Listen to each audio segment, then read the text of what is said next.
Hello everyone, नमस्ते सम्पूर्ण मेरो फेसबुक फ्यामिलीहरूलाई।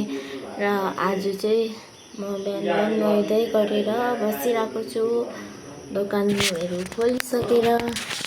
र म चाहिँ अहिले त्यति भिडियो बनाउँदिनँ, किनभने चाहिँ डेली एउटै टपिक हुन्छ भनेर चाहिँ म चाहिँ भिडियो बनाएको छुइनँ। किनभने अब कतै जाँदाखेरि होइन भनेको उयो डेली एउटै भिडियो हाल्नु चाहिँ मलाई चाहिँ मन परेन, त्यही भएर बनाएको छुइनँ। र आज चाहिँ म किन बनाउँदैछु भने चाहिँ आज चाहिँ हामीहरू जानेछौँ सिलगढी, सो त्यही भएर चाहिँ म आज चाहिँ भिडियो बनाउँदैछु। अहिले चाहिँ कति बज्दैछ, अहिले चाहिँ 7:30 हुँदैछ। 10 बजी लगभग चाहिँ म निस्किनु पर्ने हुन्छ र म हजुरहरूलाई देखाउने छु म सिलगढी कहाँनिर जाँदैछु भनेर। भिडियो हेर्दै गर्नु होला। र म चाहिँ अहिले रेडी भइसकेको छु। अब चाहिँ कपाल हल्का कोर्नु छ, अन्त खाना खाएको छुइनँ। खाना खाएर चाहिँ अनि म जानेछु। आज चाहिँ हिँड्दै जानुपर्ने छ कोलाबारीसम्म चाहिँ।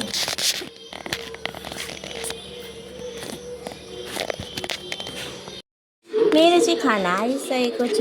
यहाँनिर चाहिँ छ बोडी, अन्त पोटल, अन्त यो चाहिँ हो दाल, अन्त यहाँ चाहिँ छ अचार। अब चाहिँ म फटाफट खाना खाने हो अनि जाने हो। सिलगढी चाहिँ किन जाँदैछु भने चाहिँ तपाईँहरू हेर्दै जानुहोस् भिडियो, अन्त थाहा हुन्छ है म चाहिँ किन जाँदैछु भनेर। म चाहिँ एक्लै जाँदिनँ, दिदी र म जाने हो।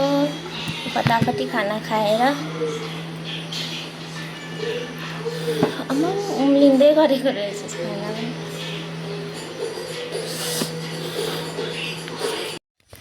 म चाहिँ अहिले घरबाट निस्किसकेको छु।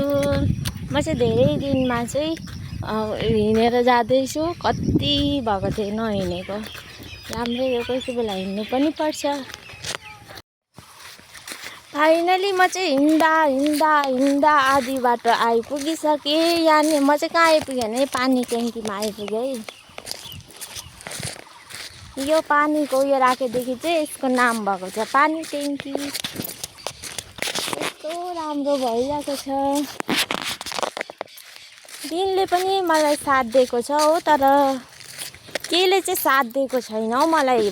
अरू बेला यस्तो टोटो हिँड्छ, 1 सेकेन्ड खाली हुँदैन। म हिँडेपछि चाहिँ एउटा पनि टोटो आएको छैन है। दिन त त्यस्तो गरम त छैन, तर पनि हिँडेपछि त गरम भइहाल्छ।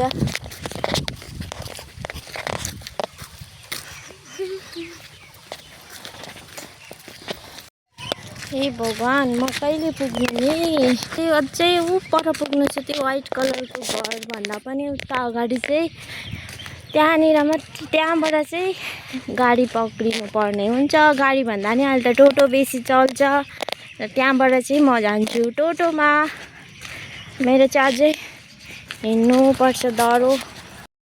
म चाहिँ टोटो हेर्दा म आफै आइपुग्न आँटिसकेँ टोटो लाग्ने ठाउँमा, तर टोटो चाहिँ आएन है। यस्तो लक खराब, के भन्नु।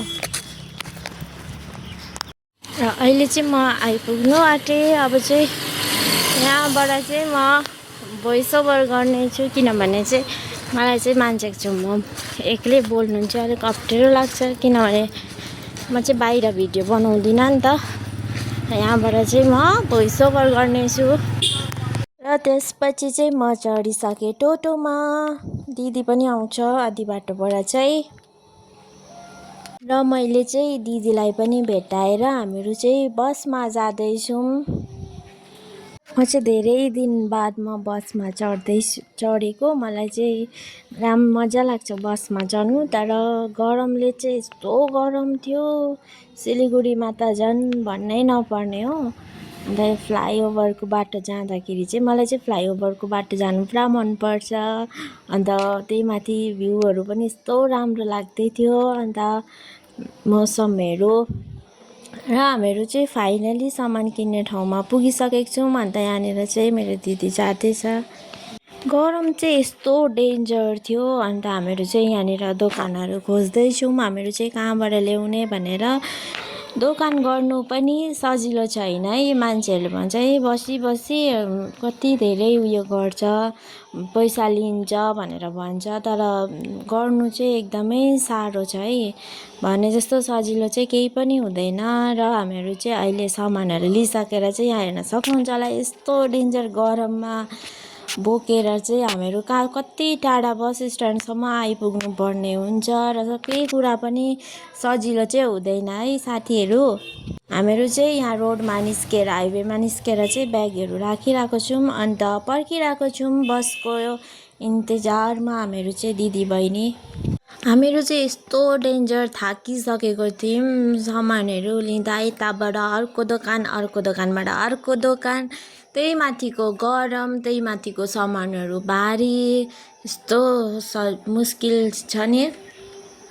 र हामीहरूले चाहिँ फाइनली बस भेटिसकेर हामीहरू चाहिँ यहाँनिर चढिसकेको छौँ बसमा। अन्त यो बसमा चाहिँ सिलगढीदेखिको पानी ट्याङ्की जोले होइन यताको हुनुहुन्छ उनीहरूलाई भनेको है, यो बसमा चाहिँ पानी ट्याङ्की जाने गाडीलाई चाहिँ नेपालीहरू चाहिँ देख्नु हुँदैन है, खालि नेपाल नेपाल भन्छ हो। मलाई चाहिँ एकदमै धेरै रिस उठ्छ त्यस्तो भन्दाखेरि चाहिँ, तर अब के गर्नु होइन, रिस उठ्छ भनेर लडाइँ गर्नु त भएन होला। अन्त म चाहिँ पछाडि हामीहरूले चाहिँ सिट चेन्ज गऱ्यौँ, किनभने चाहिँ त्यहाँनिर घाम आयो। त्यहाँबाट चाहिँ म आइपुगिसकेँ मेरो लोकेसनमा। म चाहिँ यहाँनिर हात्तीरिसामा उत्रिसकेको छु। अन्त यहाँनिर चाहिँ मेरो अर्को पनि काम थियो, रासिन लिइसकेपछि म चाहिँ टोटोमा चढिसकेको छु। म चाहिँ रासिनहरू पनि सबै लिएर आएको, किनभने एकैचोटि काम खत्तम हुन्छ भनेर, नभए मलाई त्यही बाटो फेरि अर्को दिन जानुपर्ने हुन्छ। त्यही भएर म चाहिँ एकै दिनमा काम सबै सकिसकेपछि घर आइपुगिसकेपछि चाहिँ यस्तो डेन्जर टाउको घुमेको मेरो चाहिँ त्यही माथिको गरम हो। अन्त यहाँनिर मेरो दिदी, अन्त यहाँ चाहिँ मेरो साथी पनि आइरहेको रहेछ घरमा। अन्त यहाँनिर चाहिँ बर्खाले काम गरिरहेको रहेछ, सामानहरू चाहिँ त्यहाँनिर पडिरहेको छ, आधी सामान भित्र लगेँ र राखिसकेको छु। अन्त चाहिँ म चाहिँ थाकेर यस्तो टाउको दुख्दै थियो। त्यहाँदेखि उता चाहिँ म भिडियो अझै कन्टिन्यू गर्छु भनेको थिएँ, त्यहाँबाट चाहिँ मेरो हिम्मतै आएन भिडियो बनाउनु। र आजको भिडियो कस्तो लाग्यो कमेन्ट गरेर भन्नु होला। अन्त फलो गर्नु नबिर्सिनु।